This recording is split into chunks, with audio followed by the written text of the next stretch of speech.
Hello mga mahal, it's me once again, the OG Tita Lennial, your Tita Baby!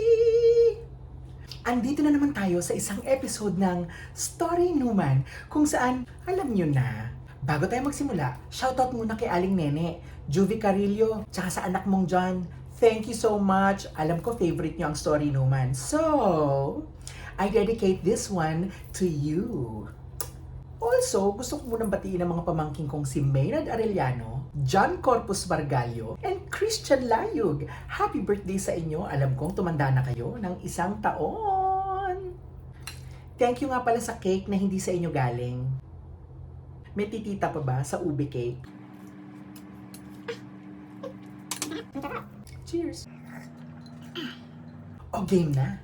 Little Red Riding Hood. Once upon a time, there was a little girl.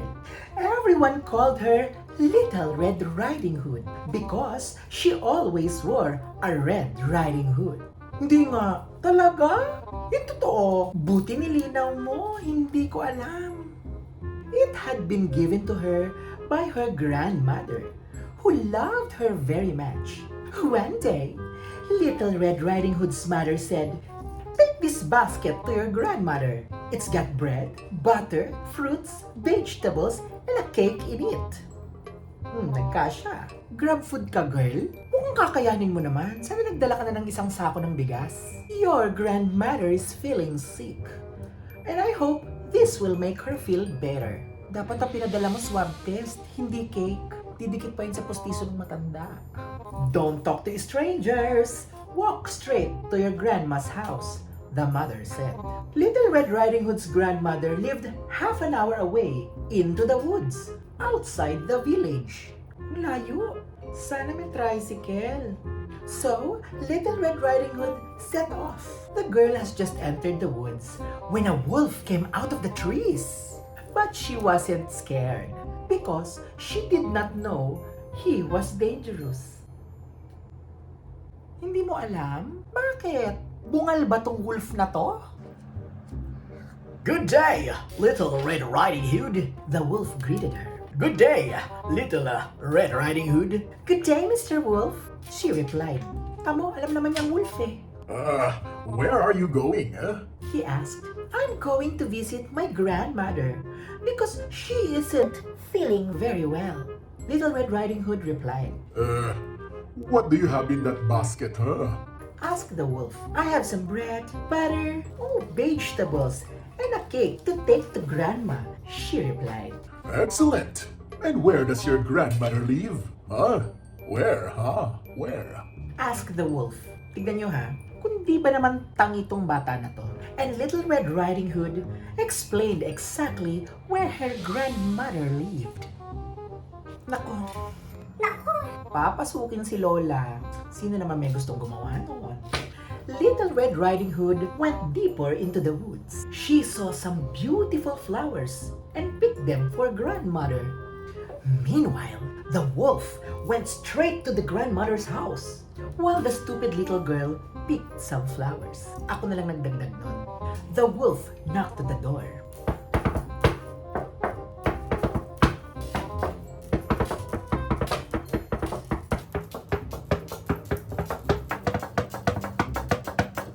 Lahat ng children's stories walang doorbell. The wolf heard a voice inside. Who is it? Disguising his voice, he replied. It's me, Little Red Riding Hood. Yung tatanga-tanga mong apo.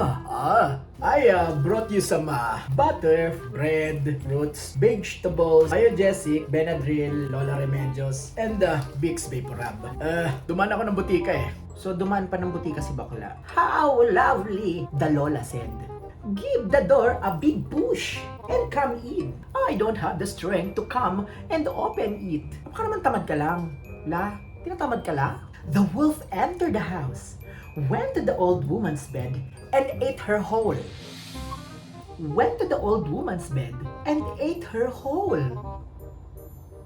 Eh baka bungal nga, di man lang inuya. Sabagay, makunat na siguro yun. Parang tapang usa, kaya di nang inuya. Then, the wolf put her clothes on and slipped into the bed. When Little Red Riding Hood arrived at her grandmother's house, she went in and went into the bedroom. "Good morning," she said. But her grandmother looked strange. "Sa tingin mo, girl, balbon na yung lola mo, balbon. Mukha na siyang aso." "Siyempre, tanga ka eh." "Oh, Grandma, what big ears you have!" exclaimed Red Riding Hood. All the better to hear you with, the wolf replied in a fake voice. "What big eyes you have!" she continued. All the better to see you with, the wolf said. "Oh, Grandma, what big mouth you have!" exclaimed Red Riding Hood again. All the better to eat you with. The wolf roared and jumped off the bed and ate the poor girl whole. Sandali, hindi siya poor. Unang-una, ang dami niyang dalang grocery. Pangalawa, buti nga. With his stomach full, the wolf got back into Grandma's bed and fell asleep, snoring loudly.